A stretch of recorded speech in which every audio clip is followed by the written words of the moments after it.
Hi, everyone. Hey. Hey, Ron, Raj, Amanda, Geo. Welcome to everyone who's joining us. As you're coming in, you'll notice that your audio and video is turned off by default. So if you want to communicate with us, please do so through the chat so we can respond to any questions that you might have or issues you might be experiencing throughout the session. We've got a couple of team members here who'll be monitoring the chat, so they will keep an eye out in case anybody's has anything challenges or whatever else that we can help you with. And questions, please make sure you post your questions in there as well. We will address them at the end of the session.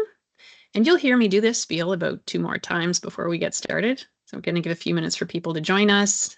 Expecting a good crowd today, so we're super excited. Got Christopher Fielder here, who's going to be our main speaker. I'm super excited to hear him speak today and learn all about what's going on. I know I have a family member who just got hit by the cyber attack-ish through her bank. Not fun, not fun, I can tell you. It's happening more and more often. Every day, every day. And the funny thing is this person is actually, this family member is quite skeptical by nature. So it was actually quite interesting. And, it's amazing how the ego gets in the way with these things, right? Oh, absolutely. Absolutely. Like, But we've got some stats coming up to show that it's more common than you think, unfortunately. yeah, they just don't want to reach out for help or ask somebody, oh, is this something I should do? Or like, they're so sure that they know they're right, and it's devastating. Yeah, So it really yeah, is. kind of crazy. So all right, so we'll give 1 more minute and then we're going to get started. So for the people who are just joining us, just a quick reminder as you're coming in, and welcome, by the way, we are you'll notice that your audio and your video is turned off by default. Okay, so please communicate with us through the chat. Definitely pop in, say hi, let us know if you have any questions, if you're experiencing any technical issues. We've got a couple of team members here who'll keep an eye out and give you any help or assistance. Any questions related to the content that we'll be sharing today, we will address at the end of the session. Just a heads up that Christopher, our main speaker today, he will be dropping off at the end of the timing that we have for the session, but the rest of the team will actually remain on the line until the top of the hour. If you have additional questions, we will hang around to answer those questions for you. So just a quick heads up there. All right, we're at 2 minutes after, so let's dive in. Let's get this thing going. Okay, so first and foremost, before we begin, both the Arctic Wolf team and the Horizon teams want to thank you for taking the time out of your busy schedules to join us today. I know everybody's busy, and this is not a hot topic. This is an important topic. So we're really, really glad that you've joined us. The pace and scope of cyber threats is unfortunately moving at the speed of light. Nobody can afford, personally or professionally, to remain unaware of what we face in today's world. As I mentioned before, please post any questions in the chat and we'll address them at the end of the session. And I am super excited to introduce our main speaker today. So Christopher Fielder has worked within the cybersecurity world for over 24 years and holds 18 industry certifications, along with a master's degree in information security. His experience spans military, government, and corporate environments, holding security roles that covered offensive, defensive, and analytical positions. Christopher has also helped train the next generation of security professionals as a university instructor and former employee of the SANS Institute. Today, he has stepped back from the front lines of security operations and enjoys his role as the field CTO and editor-in-chief for Arctic Wolf, a position that allows him to focus on researching security concerns and highlighting the power and expertise of the Arctic Wolf team.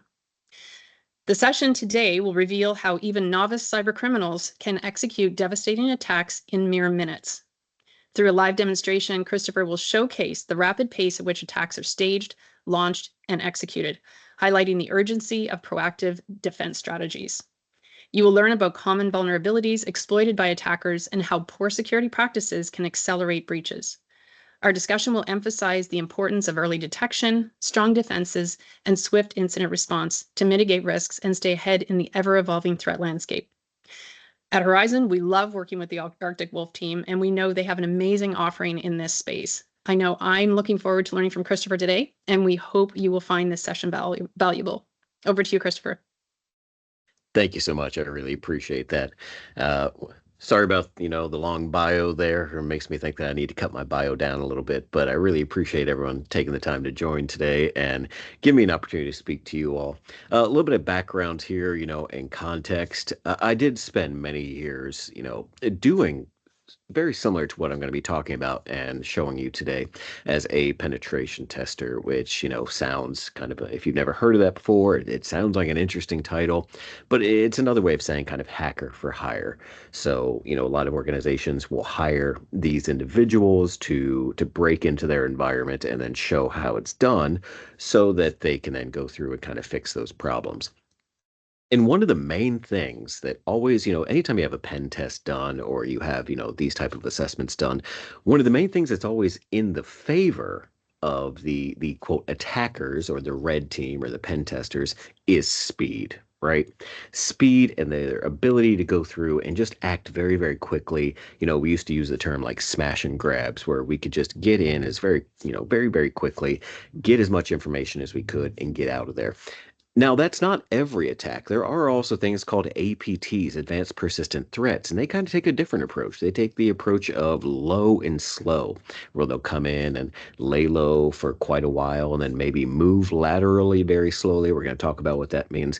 But the main thing here is, the speed can range, but we need to be prepared that some of these can happen very, very quickly, and time is not on our side. So I'm going to talk about some information here, give you some facts, and then show you kind of an example of just how quickly some of these things can unfold. As I said before, my name is Christopher Fielder. I'm not going to bother you anymore with background on me, but we're going to talk about the speed of cyber attacks and why time matters. We're going to talk about, some of the advantages that attackers have. We're going to talk about how to close that gap and just some recommendations and suggestions. And then we'll jump into just kind of a quick demo here, just to kind of leave you with something to think about, really. So this is why you really need to think about the importance of time when it comes to attack, right? Because a lot of people think about things like detection and visibility, very important aspects. But, you'll hear about things like triads a lot when it comes to security and balancing. And one thing you need to balance is also speed along with your efficiency, your ability to detect, and your visibility. Last year, 48% of organizations of all sizes were actually able to identify evidence of a breach. But let me tell you something very interesting that we found. We're in the process of doing additional research on this. So this stat comes from 2023 to 2024. When we're looking at the numbers now from 2024 to 2025, we've actually seen this number increase from 48% to over 52 to 55% of organizations, meaning more than half of organizations now are able to identify evidence of a successful breach within their environment. And what makes it even more concerning is during this period, it was 18% were unsure if they were hit. It's now gone up to 25%. So these numbers are increasing. So organizations are either identifying that they were compromised, or in a worst case scenario, they don't have the individuals, they don't have the visibility, they don't have the means to say, I don't even know if I was attacked. I might have been, and that's a really bad position to be in. So if we're playing the odds here, the odds say that the next 12 months, there is a very good chance that your organization either has been breached and you haven't seen it, or you will be breached and you're probably going to only find out about it after the fact or as it's occurring. So the deck is unfortunately stacked against you. Modern cyber criminals, they are fast, they are efficient, and they are effective, and they are using speed as one of their primary advantages against their targets.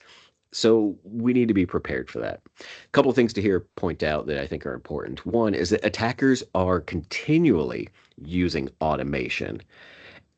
And where that's coming up against defenders are stuck with the task of analyzing, and that's always going to take longer. Yes, we're starting to do more automation, but we're not doing it at the level that a lot of these attackers are. And that's unfortunate, but this is just the way it goes, right? As a defender, you are tasked with protecting your entire environment, every system, every network connection, every entrance point, every firewall, every server. I can go on and on. You have to protect all those. Attackers, only have to find one weakness. And that's how they're going to get in, and that's how they're going to be successful. Another good example of how attackers can use automation and defenders are stuck trying to analyze is something called credential stuffing, where attackers can take, just a default password. Maybe they know what your default password is for your organization. Maybe they're guessing what the default password is, right? Hopefully no one's using this one, but a common one we used to see was capital P @SSW0RD, right? Or welcome one, or there's a whole list of default passwords. And so what they do is they take that default password and then they take a list. Probably a lot of your organizations have public directories. I'm willing to bet a good number of your organizations, your user accounts are just first name dot last name at whatever the name of your company is, and they just create a script that scans every one of those and tries to use that default password to log in. And they can do that in a matter of minutes. And now it's up to your analyst to go through and test or check each one of those attempted logins to see, was it successful?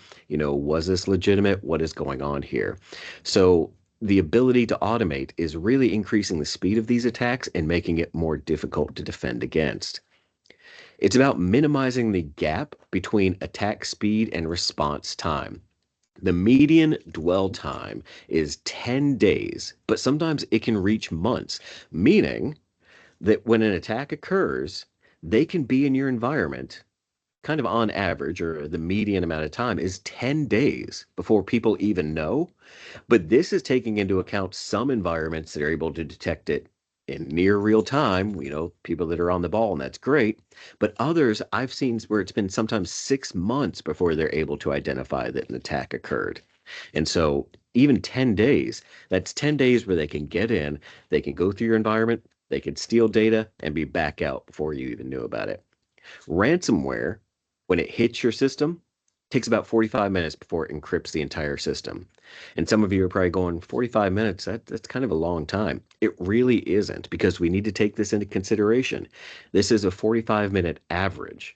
So that's taking into account your standard laptops and desktops, but also your servers, your huge servers that are just filled with data that can take quite a bit longer.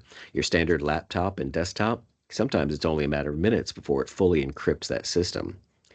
And then a phishing attack, we're going to talk about phishing here in a little bit. I'm going to talk a little bit about phishing when I go into the demo, but a phishing attack can happen very, very quickly, right? In fact, now that they're leveraging things like AI, they can actually write these phishing emails, get them distributed, have somebody click on one of these links and be inside of your environment.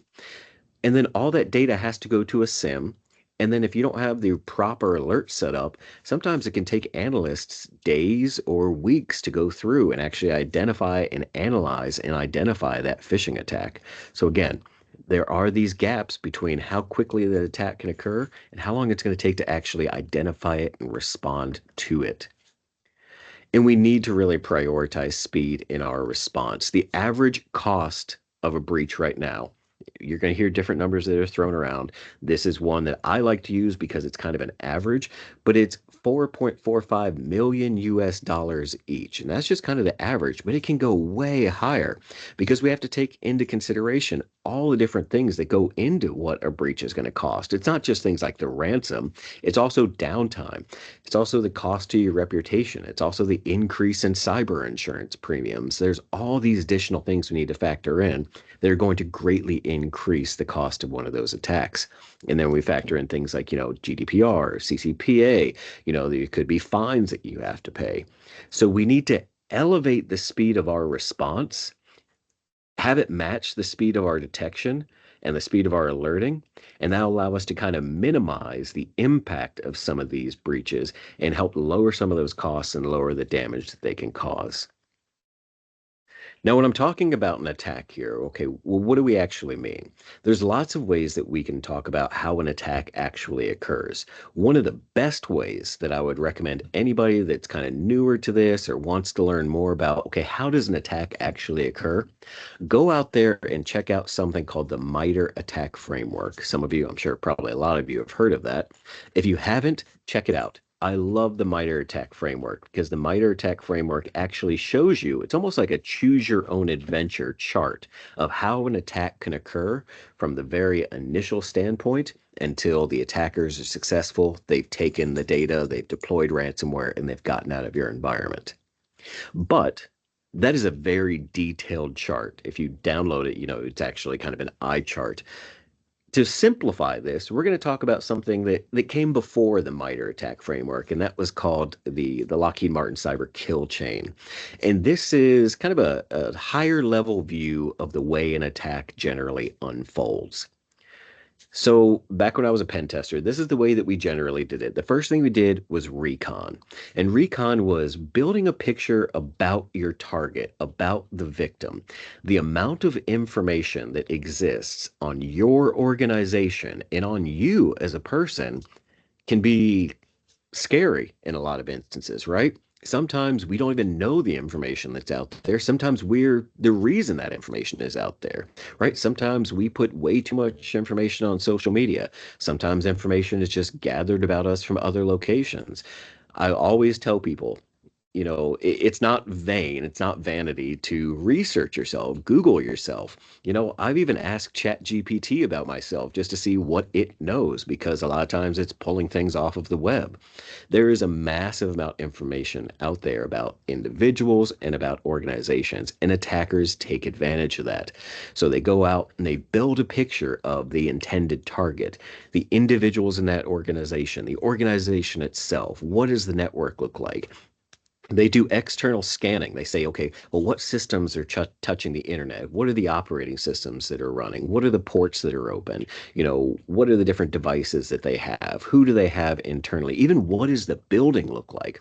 One of my favorite things to do when I was a pen tester was actual physical pen tests and physical recon, where we would sit outside of our, I'm going to say victim, but it was a client. We would sit outside and we would just watch. Who's coming? Who's going? When is the building empty? What doors are unlocked? Because, hey, if I could go in and steal a laptop, that makes things even easier than trying to do it remotely. So, they're going to scrape social media and look for the information that's on there. They're going to try to harvest credentials. What do I mean by that? Sometimes there's leaked password databases they can buy. Sometimes they can purchase credentials, right? They can actually find people that are willing to sell some credentials. There were times when we would try to get into an organization and we would broker to buy usernames and passwords. And unfortunately, there are people that are willing to sell them. Not to go too deep in here, but if you're going, okay, well, our passwords weren't leaked. How is somebody going to obtain credentials to my environment? Sometimes it's not about your credentials or your organization's passwords being leaked, but attackers are intelligent and they're able to draw connections. Let me give you a quick scenario here. A couple of years ago, there was a dating website that had all of their passwords leaked, right? A big database of usernames and passwords for a dating website. If I get access to that database, I'm going to look through it. And I'm going to look for the unusual email accounts that are on there, not the Gmail accounts or the Yahoo accounts. I'm going to look for the accounts that say something like christopher.fielder@arcticwolf.com. Somebody that signed up for that dating website with their work email account, which is probably also their login information, right? And then what's interesting is I'm going to look at all the passwords that are dumped. So I know I now have a list of all these people that signed up for this website using their work email. And then I'm going to look at the passwords. And if there's a password that is 12 to 14 characters long, using uppercase and lowercase, using special characters, I have to think, this person that signed up for this dating website with their work email, is that the type of person that's going to create a very advanced password? Or are they probably going to just reuse a password? And then they're going to try and use that to get in. So again, it's all about gathering information to then make the attack faster. And then what they'll do is they'll gain their initial access in using things like phishing or social engineering, saying, hey, click on this, or hey, let me in. Again, sometimes they may even steal a password. Sometimes they may steal a laptop, but they're going to try to get into the environment. Once they get in, They may do this, they may not do this, but it's all about trying to escalate their privileges. Attackers aren't always choosy. They just try to get in however they can. And if it's through, they're able to steal a password for the person that's working at the front desk, that's fine. That still allows them access in. And then they just have to escalate those privileges or elevate those privileges. Sometimes they may try to crack additional passwords. Sometimes, there are system weaknesses that allow them to get administrative privileges. But this is fairly easy to do, and there's software that allows them to then do this. And then they start moving through your environment. We call this pivoting or lateral movement. They start moving through because they've landed on one of your systems. Maybe they landed on a salesperson's laptop. Maybe they landed on, somebody that, again, just works at the front desk. And that's not a problem, because what they're going to do there is say, okay, well, what share drives do they have access to? What cloud resources do they have access to? What email accounts do they have access to? And they're going to start pivoting using those little holes that they found to get to other areas of their environment. It's essentially hopping asset to asset. And they're doing that until they finally hit what we call the crown jewels, or their ultimate target. And once they hit that target, then they're going to do their final actions or objectives. Most of the time, that's going to be stealing data. Ransomware is a big one as well. But what we found is that 98% of ransomware attacks now include data exfiltration or stealing data, because it got to the point where people were going, I'm not going to pay the ransom anymore. And so now ransomware groups are going, okay, well, I also stole your data. And if you don't pay the ransom, I'm going to release your data to the public. And that's going to look bad on you, and it might get you more fines. So now people are more likely to pay the ransom. So they're going to steal data. They're going to deploy that ransomware. They're going to establish additional persistence, meaning they're going to put back doors in place. Sometimes this is their ultimate objective, because there is something that's called an access broker, somebody that will sell access in. Or they'll just try to destroy systems. If they can't steal something, they'll just try to break something. Do I need to continue on here? You're at your 10-minute mark for Okay. your demo. And just Okay. a quick thing for the audience. I just want to Yes. make sure everybody's able to post to the chat or the Q&A. So if somebody can just, if you have a minute, just pop in and give us thumbs up or say hello or something along those lines. I just want to make sure that we're getting your questions if they're coming through, because I'm not seeing much coming through. That being said, your content is awesome, so people are probably paying attention. Thank you, Okay. Robert, for doing that. I really appreciate it. All right, back Let to me you, Christopher. Not a problem. Let me hit on just a couple of quick facts here real quick, and then I'm gonna jump into the demo because I can do that fairly quickly. But some quick numbers to leave you with before we go into the demo. 2 days is the median time it takes from initial compromise to data exfiltration, meaning it only takes attackers 2 days to go from the time they break in to the time they've stolen your data and they're back out of the environment. Sometimes it can be a matter of, hours or even minutes. 3 seconds is the average time it takes for a ransomware to kick off once it hits your system, meaning once that ransomware package hits your system, you don't have time to delete it. 3 seconds and it starts encrypting. 45 minutes is the average time it takes to fully encrypt a system. So again, you walk away, go to lunch, come back, and your system is fully encrypted in many cases. 5 minutes is how long it takes a person before they've clicked on a phishing email. In other words, 5 minutes between the time I send that phishing email and by the time most people have clicked on it. 5 minutes is all it takes. And 70 days is the average time to fully contain a breach. So it takes sometimes seconds up to minutes for an attack to occur, but it's going to take your people 70 days on average to clean it up. Or just to contain it. And that is quite painful. Okay. Now let me leave you with something really cool here. Let's take a look at an actual kind of attack scenario. I'm going to jump into this. Now, the purpose of this is not to say, hey, this is something that's highly advanced and look at my amazing skills. Not at all. Anyone that's listening right now can go out and download what I am showing you, something called Kali Linux. It's entirely free. You could learn how to do this in a matter of maybe hours or even minutes, and you can start doing this. I don't say that because I want you to do this, but I want everyone to be educated on how simple this is and why people are able to do this. So how does somebody set up an attack and how do they actually execute one very quickly? I'm going to use two tools that are built into this. First, I'm going to go through and I'm going to use something called the Social Engineering Toolkit, okay? This is a free tool that's built into this operating system. I'm going to choose one here that's called the social engineering attack. And then it's go into the next one that's called a website attack. And then I'm going to use one called credential harvesting. Okay, in other words, what I'm doing is I've found a website that I want to clone. Okay, so I'm going to clone that website. So number 2 here. And to explain what I'm doing here, this is the Wikipedia login page. Let's say I want to steal somebody's credentials for logging into Wikipedia. I'm going to take that website and I'm going to go into this tool that I just showed you. I'm going to paste that URL in there.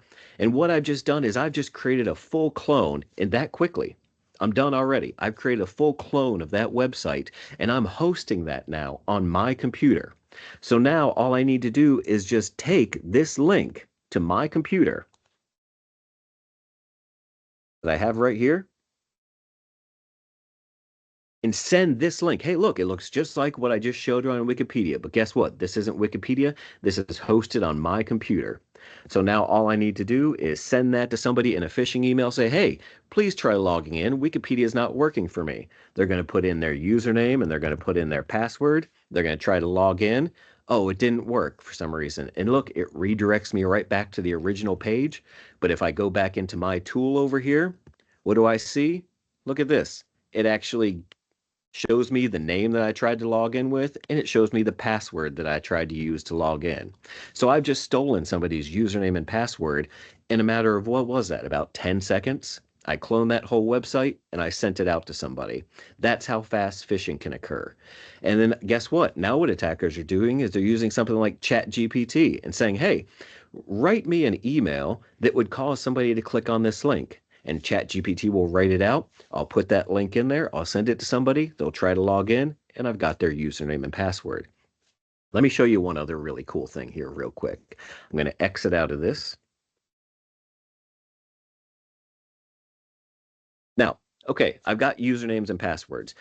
Now, what I want to show you as well is I'm going to open up a tool here. It doesn't sound great, but it's called BEEF. It stands for Browser Exploitation Framework. It's going to boot up here real quick. Now, remember that I cloned that website. It doesn't take a snapshot of the website. It doesn't take a picture of it. What it does is every website is nothing more, every website is nothing more than HTML, right? It's just code. And all it does is it takes a copy of all that code and hosts it on my computer and then allows me to create that clone. Well, what I can do is I can also modify that HTML and I can put something else in there. This is called a hook. It's a script. And I can put that script inside of that HTML and you would never know it. Now I'm going to open up the console and show you what would happen here. So let's say that you clicked on that link and I not only am stealing your password, but I also have this hook included in that HTML.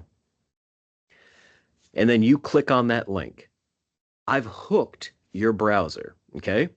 That's all that means, is that it allows me to interact with your system now. So once you click on that link, I now have all these commands available at my leisure. So I can do really cool things like I can detect, do you have LastPass? In other words, do you have the password tool on there? Do you have QuickTime? Do you have RealPlayer? I want to know if you have those because I can use exploits against those. But going beyond that, hey, look at this. I can turn your webcam on. I can actually click on this and send you a notification that says, hey, do you want to allow webcam for this? Or I can even override that so you don't get the pop-up and it just turns your webcam on. I could start watching you through your webcam just through you clicking on one of those links. I can send you alerts. I can replace videos you have and I can steal your videos here that you have saved on your website, or excuse me, saved on your computer. I can send additional exploits to get access into your network devices that you see here. It's just loaded with all of these different things. I can detect what antivirus you're using. I can get your geolocation, which means I can pinpoint exactly where you are with that laptop anywhere in the world. I can hook your browser and take control over it. I can continue going through here. Metasploit, which means I can get further access. I can read your iNotes. I can add a WordPress user if you host, any kind of websites that are out there. I can make your laptop go to sleep. Not that that's that crazy. I can read your Gmail if I wanted to. We're continuing to just go on here of all the things you're able to do. Social engineering, I can go through and I can make Clippy, the little clip guy. I can make him say whatever I want. So maybe I'm like, hey, I want you to, turn your computer off, reboot it, download something. I can have Clippy tell you to download that. I can actually go through here and text to voice. In other words, I can have your laptop say whatever I include in here. This just says hello beef, but I could say, hey, you're under attack, or hey, there's a bomb that's about to go off. I wouldn't do that. But again, I can have your laptop suddenly start talking to you. Petty theft means I can use either a pop-up from Facebook, LinkedIn, Windows, YouTube, any of those. It's going to pop up and say, hey, you've been logged out. Please log in again. And that's going to allow me to steal your password for Facebook, LinkedIn, YouTube, even iOS for your laptop. Fake LastPass. If you do use LastPass for storing your passwords, this is going to pop up with a fake LastPass, and I'm going to be able to steal any of the passwords, including the password for LastPass. And then persistence right here allows me to go through and, again, I can create a WordPass administrator, or I can create access back into your laptop anytime I want. I can even do things like, another ability to do geolocation, or I can start making phone calls if you have a Mac, just because of the built-in phone capabilities on the Mac. I say all this to say, again, this is scary, and I did it just from you clicking on one link to one or from an email into one website. And so people that go, I didn't download anything. You don't have to download anything. You just have to click on the wrong link, and you give somebody essentially full control of your system. And again, this isn't complicated. This doesn't take years of skill and practice. This is all free just by downloading Kali. There are hundreds of tutorials that you can find on YouTube, and it's just that quick and easy to do. And this is why we all are at a marked disadvantage, because these tools are available. They're highly effective. They are devastating. Anyone can use them, and we have to defend against them. And I think now that I've maybe scared a few people, I'll leave it with that. It's scary. It's also creepy, right? Yeah, it really can You be, know what I can it? mean? Like it's creepy. You feel very invaded. Like, ugh, it's just, ugh. And My yet we can't keep our head in the sand on this. Exactly. My recommendation for everybody, if you take anything away from this today, one of the things I do is I have a cover over my webcam. If you're not actively using it, cover that thing up. I also unplug my microphone. Like if I have an external microphone, I unplug it at night. Smart. Yeah. Very Which I smart. know seems like super conspiracy tinfoil hat-ish, but like, hello. I'll leave you with this. So about 4 or 5 years ago, I was watching an interview with Mark Zuckerberg, right? And you could see his personal laptop sitting behind him. He had his webcam with a tape over it, and he had all of his USB ports taped up. What does he know that we don't know? If he's Right. doing it, maybe we should do it too. Yeah, exactly. Well, that information was amazing. I love, like, the demo is awesome. And the thing that Thank you. people need to take away, because I've been in IT for over 30 years.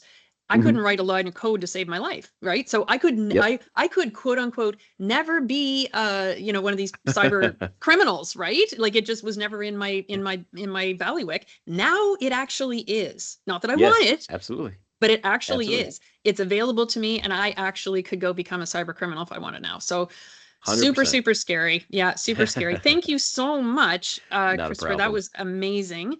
So Appreciate I'm that. gonna go jump in and share my screen now so that we can help you to get ready. And the other thing that I want to just point out while we have Christopher here as well is how this is personal as well as professional, right? So many of you are here, I'm assuming, because you're, you're interested in this for your business. You want to understand how vulnerable your business could be. It's also on a personal level. So please keep these things in mind that Christopher shared with us in terms of your personal life as well. Super important. So thank you so much. That was awesome. All right. So as I said, please make sure that you post any questions either in the Q&A or in the chat, and we'll make sure that we get to those at the end of the session. Now we're going to just jump into, okay, the event has happened. Now what? And we're going to kind of walk through the cyber incident playbook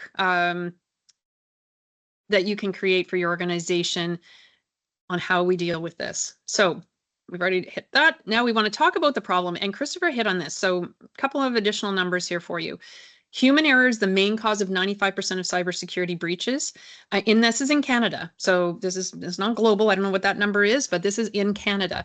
So it's human error. Now watch this. 71% of users and organizations took a risky action. Okay, so 71% of them took a risky action. And 96% of those 71% knew they were doing it. They knew they were taking a risky action and they did it anyway. So as we think about what Christopher just shared with us, super, super scary. And we need to make sure that we're doing awareness and education and all those other kinds of things. And we'll get to that here in a few minutes. So here we are. Ransomware attack has happened. Now what? Your organization now needs to respond. I mean, you're stuck. It's now, there's no point in, you can't go back. You can't go back. We're here. Okay. So what we hear from the organizations that did not have a cyber incident response playbook, and let me just say that our team has been brought in on a number of remediation engagements, which is why we created this, because we were hearing these same things and lessons learned over and over and over again. And we just said, you know what, there's got to be a better way. People need to have this playbook in place to ensure that they don't butt up against these problems and experience these same issues when they're responding to any kind of an attack. So what we hear is the following. It took us days to figure out who was responsible for key decisions. So they didn't have a clear set of roles and responsibilities for their response team. And therefore, you have multiple things that are happening. You have people who are showing up who are firefighter mentality, ready to help, do whatever, but they're looking for direction. Then you have people who are very, see the opportunity and the ego kind of kicks in and they want to become the superstar, right? They want to kind of take control and they may or may not be the best person for that. And then you have the people who literally do not want to touch a decision because they don't want accountability on it. So you have all of this dynamic happening in real time, in addition to the fact that you're dealing with adrenaline, you're dealing with chaos, and you're dealing with things moving at 1,000,000 miles an hour in terms of decisions that need to be made. So having those key roles and responsibilities in place in advance is absolutely critical for not losing time when you are dealing with an event. The next thing we hear is it was total chaos with multiple people doing the same thing and getting in each other's way. So those people, the firefighter people who just want to help, if they see that you guys are like squabbling, the people who are trying to be in the leadership position or avoiding the leadership position are squabbling, they're just going to go off and start doing stuff. They're just going to try to start helping. And then you'll find that a number of people have done this and they're actually working across purposes, which is, again, delaying your ability to get to resolution and remediation effectively. We didn't have personal contact information for our staff and no communication channel set up to communicate with them effectively. So this is another huge issue where even, when I ask organizations, I'm like, okay, so if you had to contact all your staff today, how would you do that? Oh, well, I just go to the HRM system. No, actually you won't because you're offline. You don't have access to it. Now, what are you going to do? So personal contact information, you're not going to have your Teams or, your Outlook or the way that you normally get access to people's email addresses for work. You need to contact them on their personal email addresses or through some channel that has been set up in advance to be able to communicate with them during the event. We didn't have access to contact information for parents if you're in the education area, clients, vendors, or other key stakeholders. We lost days just getting organized. So this we see consistently. I cannot reiterate this. And even from my perspective, as a project manager for many, many years in IT, I've seen this with other types of it doesn't even have to be a cyber event, just any kind of crisis that hits, you see this happening. So I'm sure some of you have experienced this, have seen it, have been in it. And so you understand what it is that I'm talking about here. So what we want to do is we've put together this playbook. So the solution, first and foremost, the playbook that we have created is what I refer to as an easy lift. So again, I've been involved with organizations that have put together massive, or tried to put together massive response plans, business continuity plans, playbooks, and things of that nature. And they assign a number of people to get this built, and it takes them forever. So the issue with this is that, first and foremost, they generally don't get it done. It kind of sits in this quasi-completed state for long periods of time. I'm talking months, possibly even years. So it never actually gets to completion. The second issue is, if it's that dense, it's almost impossible to keep it up to date, because it takes so much time and effort to go back and revisit the information and see what needs to be updated and what needs to be included and things of that nature. So we're really looking for the right level of granularity to be able to give you what you need in order to get done what you need to get done in the response moment. So the playbook objectives themselves, the number one objective, bar none, and the entire reason for the creation of this playbook is to get you organized and ready to respond in an hour, in less than an hour if you can, but no more than an hour. Everybody knows what their role is. Everybody knows what their responsibilities are. Everybody knows what steps need to be taken. The plan is in place and you're executing the plan. That is the objective of the playbook, the primary objective. We have a clear set of tasks, so that's another objective. Everybody knows what they need to do, and we have clear roles and responsibilities. So this is the objectives of the playbook itself. The elements of the playbook is we have the physical playbook. So I actually have our physical one right here, like physical binder. And when I say physical, many times I talk to IT teams and they're like, oh, we've got a DR strategy. Let me be very clear. This is not IT focused. This is business side response. Okay. It has nothing to do with your DR strategy, with your IT response playbooks. This is not IT focused. This is 100% business focused. So you have the playbook itself in a printed format. I can't tell you how many IT people I talk to and they say, oh yeah, we have a DR strategy. And I'm like, is it printed? Nope. Okay, so how are you going to access it, right? Unless they have an offline Dropbox setup or something like that. But generally they don't. It's on their network and they won't have access to their network and they're not thinking about that. There's a set of templates in the playbook, and then there's an incident response team checklist. So I'm going to go through each of these elements here with you quickly. So the playbook itself, so this is our buddy Dylan. I don't know if Dylan's online with us here or not, but he's one of our sales guys. He is I say cyber response kit, do not touch. So of course Dylan has to touch it because that's just Dylan. So this is literally a box at the Horizon office that has a whole bunch of materials. Essentially, if you've ever done a workshop, this is a workshop kit. Okay, you are going old school. Once the event hits, you are not touching your devices unless you have a clean device or a couple of clean devices that are set up and you can connect to an offline Wi-Fi that you may have the subscription to or whatever. So the physical box, you've got sticky notes, you've got pads of paper, pens, markers, all of these kinds of things. It is in essence a workshop kit, and it has a copy of the physical binder in it. So that's your cyber response kit. That is your first item that you want to make sure you have ready to go. There's a communications plan. So what you are doing here with your communications plan, and again, it's a very light lift. I've been involved in massive projects with very complicated communications plan. We try to keep this very simple. There's the initial communication of, hey, we've had an event. Okay, what you're going to do is identify all of your internal and external audiences, and then you're going to say, okay, who is communicating with that particular audience and what are they saying? And what is the mechanism that we are using to communicate with that particular audience, and making sure that those channels are set up and ready to go. So for example, for your staff, you may use a tool like Signal or Facebook Messenger or something along those lines that everybody knows, oh, if there's a cyber event, this is where I go and this is where I'm going to receive updates and information from the organization. Okay, so the ideal is that you want this set up in advance. So the communications plan shows who am I communicating with, who's doing the communication, what are they saying, and for the initial communication out, and then on an ongoing basis, the cadence and frequency of updates, who am I sending those updates to, and so really defining that first initial communication and then the ongoing communications on a per audience basis. So really breaking that down so that you understand what that looks like. There's a financial impact use case. Now, this is really more of an awareness piece.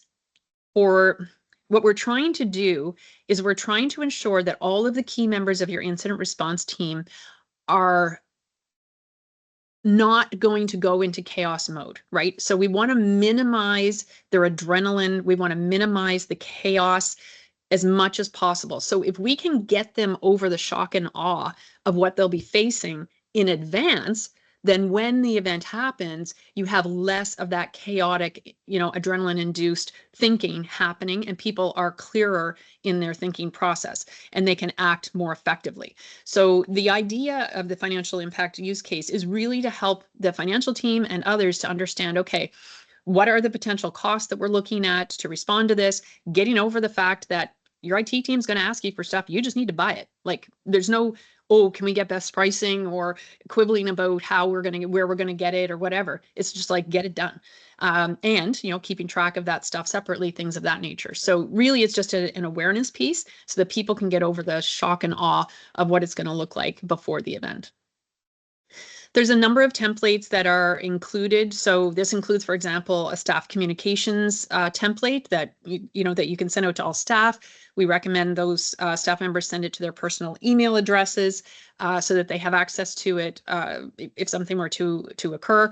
There's a business continuity template, business continuity plan template that can be used if you don't have something in place already. Again, a very light lift that you can fill out for all the different areas of your business that can continue to do business. If there's ways you can continue to generate revenue, that's what you want to be doing. The staff communication template, as I mentioned, so you would just modify that based on the specific channels you'll be using to communicate with your staff if something were to occur.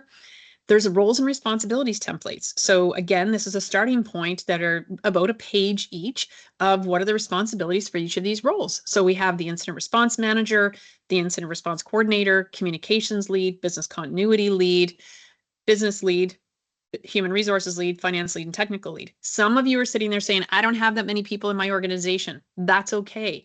If that's the case, you can collapse some of these roles. You can abandon some roles, like the coordinator role maybe just disappears and the incident response manager takes that on. Your HR lead may also be your communications lead. So you can collapse the roles. The key is what their responsibilities are, and then you can just adjust them as needed based on the size of your organization. In an ideal world, you have somebody assigned to each of these roles and you have a backup for each of these roles as well. Password and MFA policy templates we also have if you don't already have that in place. And as I said, the business continuity plan template. So the incident response team checklist, there are a number of action items that are in the playbook itself.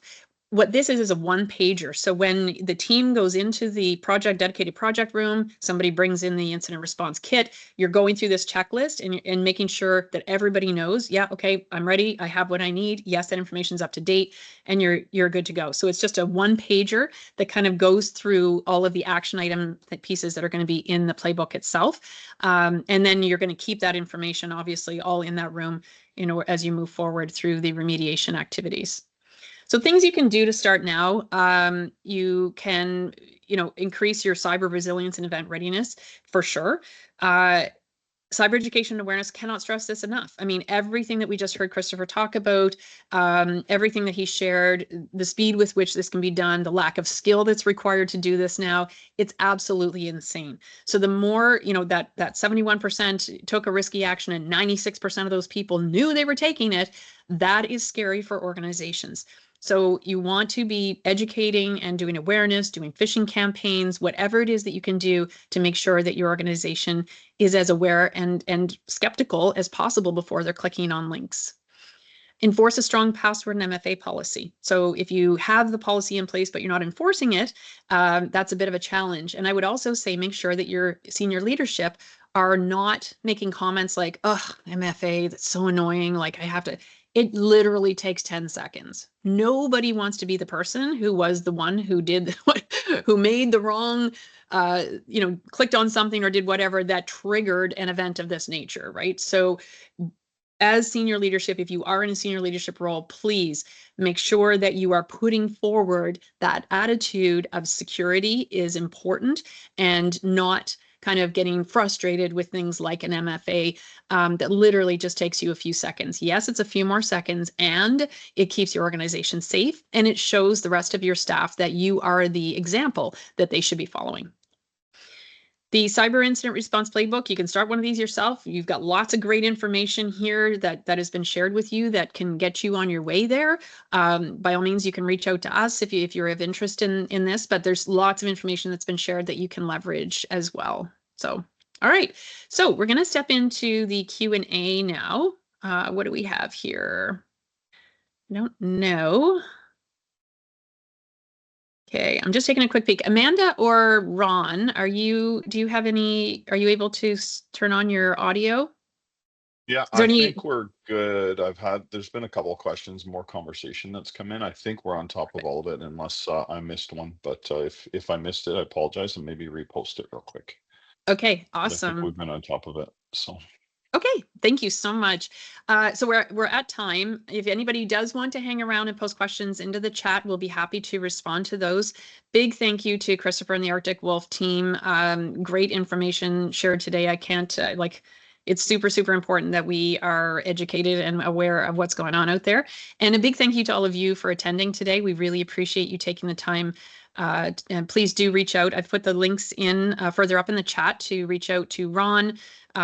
Christopher's link is in there. My link is in there. By all means, go and check that out. One more thing, Ron, do you want to take a second and speak to the IR Jumpstart? Yeah, so I already posted it as well in the chat further up. We have a Cyber Jumpstart program. I'll repost the links just so it's sort of top of chat for everybody. In case you missed it earlier, but we offer actually 2 tools that are free for customers there. And to Trish's last point too, the nice part is you don't have to worry about storing this documentation and things. It's actually stored and MFA protected on our side, so it's already off-sited for you. Yeah, you can actually do a simple IR response plan as well as the Cyber Resilience Assessment are 2 tools that we offer customers for free to kind of go in and start seeing how you align to industry frameworks like NIST 1.1, 2.0 or CIS type frameworks from an organization perspective. So any questions on those, feel free to reach out. I'm happy to jump on calls and walk you through kind of how those tools work and things of that nature. So yeah, it's kind of it in a nutshell.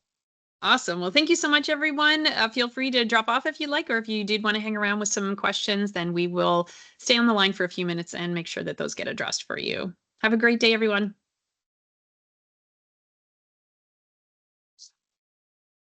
You're welcome.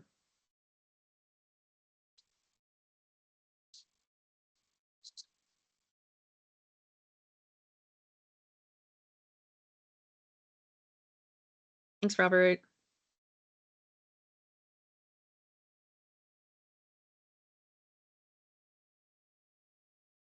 So for all the prairie people, it looks like we might be getting some warmer weather by the end of the weekend.